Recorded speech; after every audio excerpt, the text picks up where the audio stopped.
Bonjour à tous, je suis ravie de vous retrouver aujourd'hui dans cette nouvelle vidéo. Et qui dit nouvelle vidéo dit nouveau concept. On en fait plein de nouveaux en ce moment, mais ça nous régale. Et l'idée du jour, ça va être tout simplement de tester vos astuces. En effet, ça fait maintenant un peu plus de 6 ans que nous sommes sur YouTube et que je vous partage plein d'astuces dans tous les sens. Je sais que c'est ce que vous préférez, c'est pour ça que vous me relancez tout le temps de me dire que ces petites astuces-là, elles vous changent la vie. Et je me suis dit que c'était bien sympa de vous donner les miennes, mais que ça serait encore plus sympa de tester les vôtres. Ainsi, je vous ai posté il y a quelques jours un sondage sur Instagram. Vous avez été très nombreux à me répondre.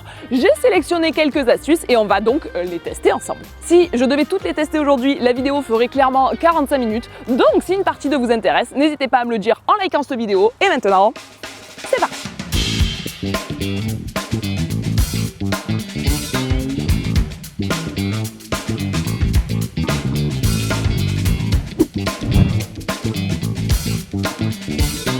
La première astuce du jour nous vient de Emma qui nous conseille d'enlever les poils de son tapis en passant l'aspirateur dessus. Du coup, je vous retrouve avec un tapis sale et un aspirateur. Testons cela. Je vais commencer par ouvrir mon tapis et comme vous le voyez, il doit très rapidement partir à la machine. Je vais allumer l'aspirateur et commencer à aspirer.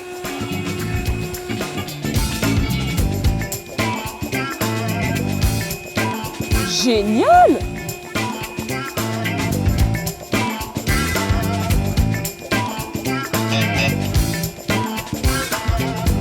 Pour moi, cette astuce est validée à 3000% parce que déjà j'avais un aspirateur qui n'était pas le plus puissant et en plus je crois qu'il me manquait un peu de batterie et pour autant j'ai vraiment beaucoup de poils qui sont partis et en plus des poils j'ai aussi de la poussière et de la crasse qui est partie au tout début là quand mon aspirateur avait encore un peu de puissance. Du coup je pense que cette astuce elle peut être vraiment top juste avant de passer le tapis dans la machine, ça permet d'enlever un maximum de poils avant de le passer dans la machine donc c'est survalidé.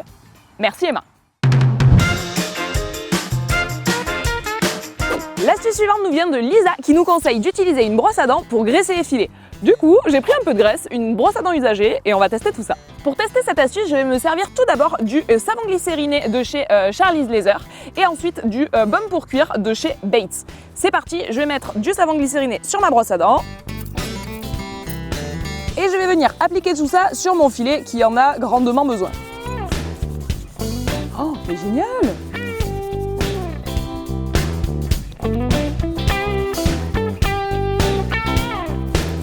J'adore.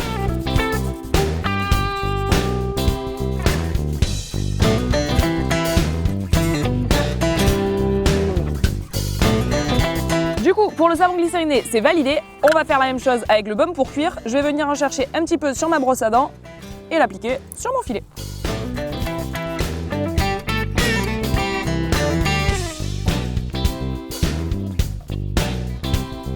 Pour l'astuce de la brosse à dents, pour moi, c'est 50-50, semi-validé. Autant ça marche super bien avec le savon glycériné parce que ça permet d'aller nettoyer des petits recoins auxquels on a du mal à avoir accès. Autant pour le baume, je trouve ça moins pratique parce qu'on a tendance à prendre vraiment beaucoup de matière avec la brosse à dents et pas à réussir à bien l'étaler. Du coup, pour le savon glycériné, parfait. Pour le baume, je préfère mon éponge classique.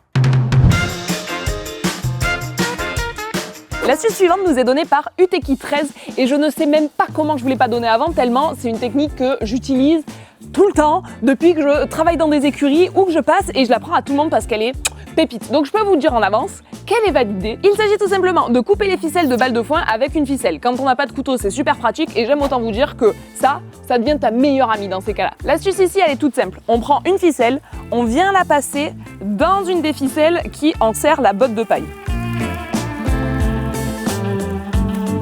Le bon geste ensuite, c'est de venir mettre en tension la ficelle que vous avez vous-même dans les mains. Et on va venir s'appuyer sur la botte et faire comme si on voulait faire du feu en fait. Gauche, droite, gauche, droite, gauche, droite. Toujours au même endroit jusqu'à ce que la ficelle lâche. Et voilà, j'ai réussi à ouvrir ma ficelle avec une autre ficelle. Comme je vous le disais, c'est une technique que j'utilise depuis des années, donc elle est validée. L'astuce suivante nous vient de Sansango qui nous propose de mouiller le devant de son box avant de balayer pour éviter la poussière. En effet, cette technique est très connue et très utilisée dans les écuries où les chevaux sont en box. Tout simplement parce qu'on a tendance à beaucoup balayer pour que l'écurie soit propre et ça a tendance à soulever la poussière. Comme ce n'est pas bon pour leurs bronches, on va mouiller le sol pour coller la poussière, puis balayer par la suite. Je pensais que cette astuce était extrêmement connue, pour autant, je me rends compte qu'à chaque fois que je vous fais des stories où on vient de balayer et où il y a des traces au sol, vous me demandez ce que c'est, donc c'est le moment ou jamais de répondre à cette question et de tester l'astuce de Sansan. Pour cette astuce, je vous conseille d'utiliser un arrosoir, sauf que normalement, il y en a toujours un aux écuries, et forcément, le jour où on veut tourner, il est introuvable.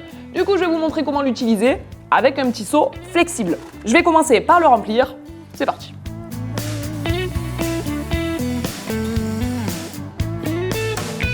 À ce moment-là de l'opération, vous pouvez choisir de rajouter un petit peu de désinfectant dans l'eau, ça va permettre de, au passage, désinfecter l'écurie, mais aujourd'hui, on met que de l'eau.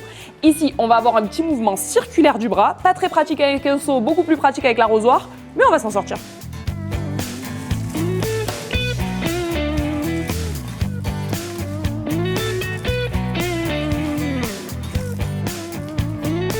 La différence avec eau et sans eau, je commence à le faire à un endroit que nous n'avons pas mouillé et vous voyez que la poussière est bien marquée. Tandis que si je décide de balayer ici où j'ai mouillé, la poussière est collée et je peux enlever toutes les petites saletés sans pour autant asphyxier les chevaux, ce qui est pas mal. Cette technique-là, elle est 300% validée. Je vous conseille vraiment de l'utiliser si vous bossez dans des écuries ou si vous donnez des petits coups de main de temps en temps. Ceci étant dit, pour avoir testé les deux façons, avec l'arrosoir ou avec le seau, je vous conseille très vivement un arrosoir, tout simplement parce que vous allez mettre moins d'eau, vous allez pouvoir mieux dispatcher votre eau tout au long de l'écurie et ça sera bien plus sympa. Pour l'astuce suivante, c'est Cassandre BKR qui nous en parle et elle nous propose de tourner le pinceau pour le mettre dans le capuchon tout en l'enfonçant.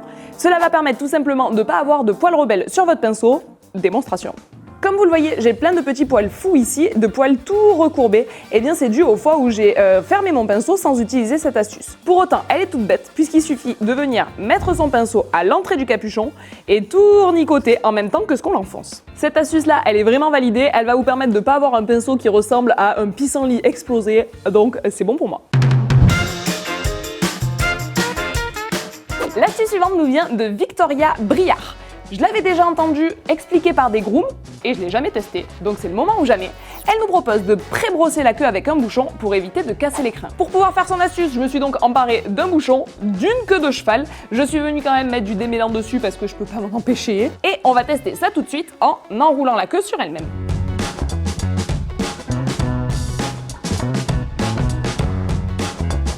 J'ai mon petit bout de queue de rat, on va brosser au bouchon.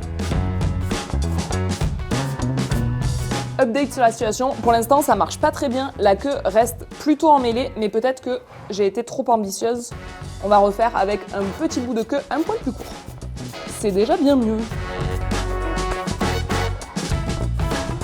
Comme à chaque fois que je me tiens comme ça derrière mon cheval, j'en profite pour vous glisser un petit disclaimer, ce n'est absolument pas à faire avec tous les chevaux. Là j'ai la chance d'avoir le Hollandais le plus gentil du monde et savoir personnellement qu'il me fera jamais rien, même s'il a peur, il fera toujours attention à moi. Mais si vous avez un cheval plutôt stressé ou un cheval que vous connaissez pas très bien, je vous déconseille très fortement cette technique qui peut être extrêmement dangereuse.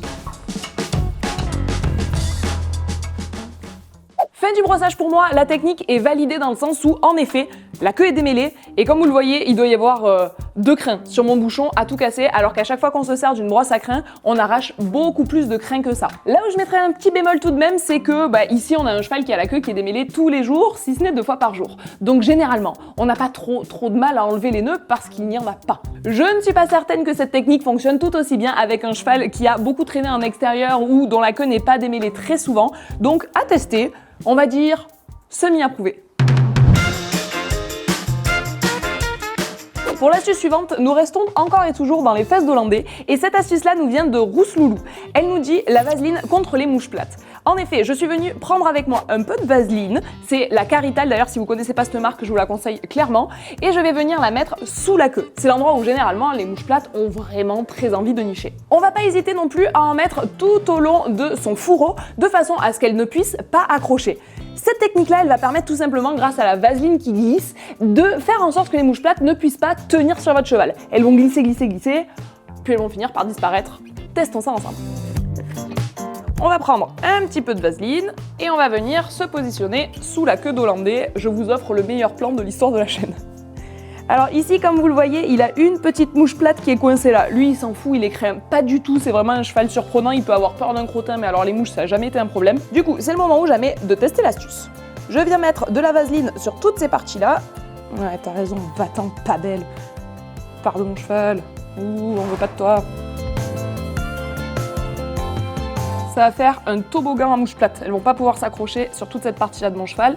Et comme la vaseline est 100% naturelle, je suis sûre de ne pas avoir de problème de peau.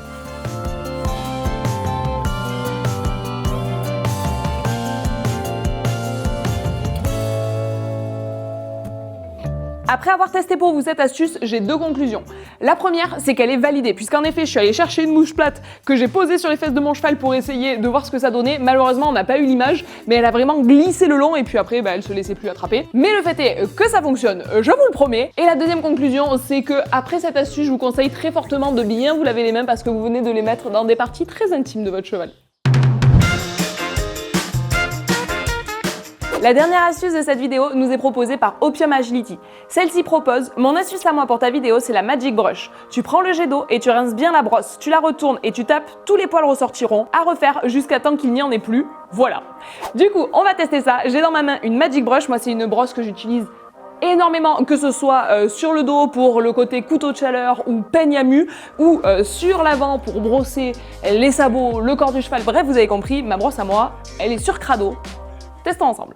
Je suis donc venue m'armer de mon jet d'eau, de la brosse. On va commencer par bien la mouiller comme elle nous l'a expliqué. Je la retourne et je la frappe au sol.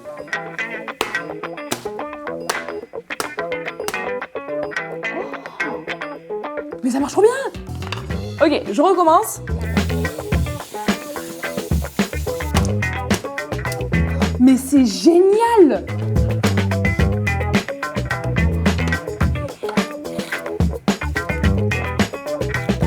Mais c'est incroyable, je les ai jamais récupérés aussi propres de toute ma vie.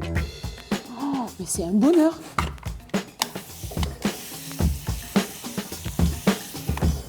Je suis choquée. Je suis littéralement choquée sur l'épaisseur de poils que ça m'a enlevé sans l'ombre d'un problème. C'est des brosses que j'utilise tout le temps, c'est une galère à nettoyer. Normalement, moi je les frotte les unes contre les autres, le dos de l'une contre les poils de l'autre, ça enlève pas mal de poils, mais là, en 2 secondes, la brosse elle est comme neuve, il n'y a plus un poil dedans. Je vais tout de suite faire mes 2 autres brosses comme ça, c'est meilleure astuce, validée, survalidée, survalidée, merci beaucoup.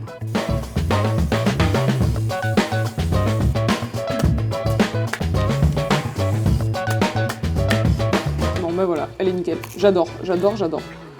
Quel bonheur!